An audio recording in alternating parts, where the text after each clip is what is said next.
Hello students, I am Harshala Datte, Senior Lecturer of Department of Computer Engineering. In this video lecture, I am going to cover biometrics point in Unit 2 User Authentication and Access Control. In previous video lecture, we have seen user authentication and attacks on password and password selection criteria. So let us start with the biometrics. The unit outcomes is to explain the mechanism of given type of biometric. After learning this video lecture, you will understand the biometric and its types. So these are the types that we are going to learn: fingerprint recognition, handprint recognition, retina or iris scan techniques, face recognition, voice pattern recognition, signature and writing pattern recognition, and key store dynamics. So what is biometric? For the authentication, we use the biometric. So biometric refers study of method that uniquely recognize the human based upon one or more intrinsic physical or behavioral characteristics. Biometric identification is used on the basis of some unique physical attribute of the user that positively identifies the user. For authentication, we have used there are three ways: something you know, something you have, something about you.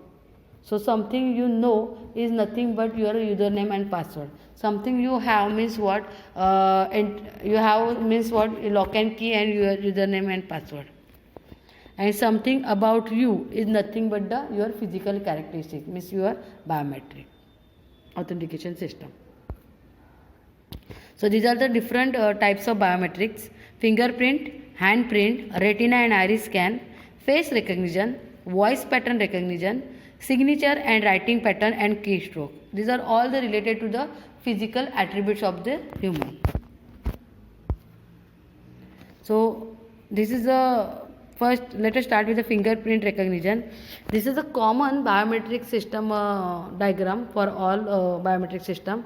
So you can see that there are the blocks, sensors. So if you are using the fingerprint biometric, then you have to keep the fingerprint sensor. For handprint, you have to put the handprint. For voice, you have to pay sound for mic and sound sensors, etc. So sensors, then pre-processing, then feature extraction, template generation, then matching process, and the device used for the application.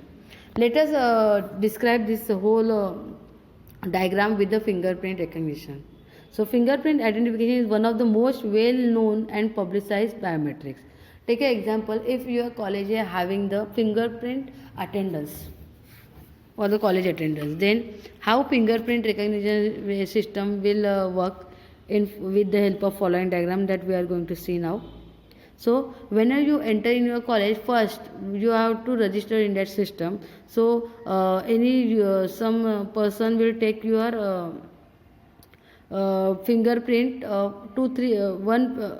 3 to 4 images of your fingerprint and store in a reference template. So when you enter your college for the attendance system, you place your finger against the sensor. Then after sensor will capture your finger image, and this image will go to the pre-processing block. In pre-processing from the pre-processing block, image is extracted and go to the feature extraction. Feature extraction will take the feature extracted image of your thumb. Then it will pass to the template generation. Template generation generate the template of the current fingerprint that you have placed against the sensor, and it is matched with the reference template that we have stored previously in your system. So if the both reference template of your finger and the current template of your finger is matches in the matching process, then device used for the application, then you are allowed to enter your college. So this is the block diagram of the fingerprint recognition. There are some limitation of the fingerprint recognition. Using the fingerprint scanner does not take into consideration when the person physically change. If your finger is cut or whatever, so it is not recognize you. The cost of the computer hardware and software program can be expensive. Using the fingerprint scanner can lead to a false rejection and false acceptance.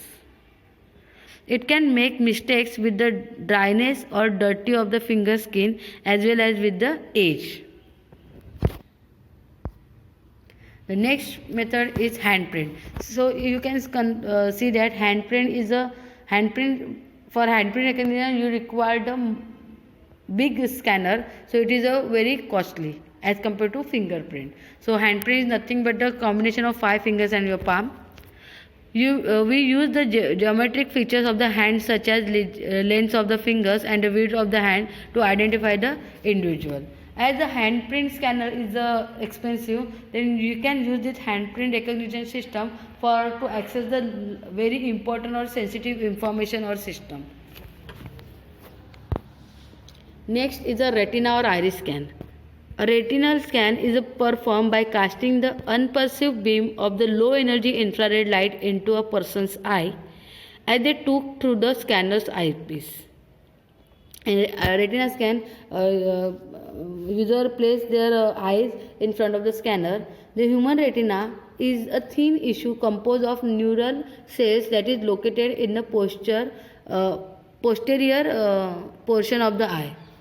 Because of the complex structure of the capillaries that supply the retina with the blood, each person's retina is unique. So this scanner is also expensive as compared to fingerprint. So if there are important data that you are going to secure, then you can go with the retina scanning. The next is the face recognition. Many organizations or companies uses the face recognition for the attendance. The analysis of the face features or patterns for the authentication or recognition of the individual identity. The most face recognition system either use Asian faces or local features analysis. Next is the voice pattern recognition. It relies the features influenced by psychological component and behavioral component. The physical shape, size and the health of the person's vocal cord and lips, teeth, tongue and mouth cavity.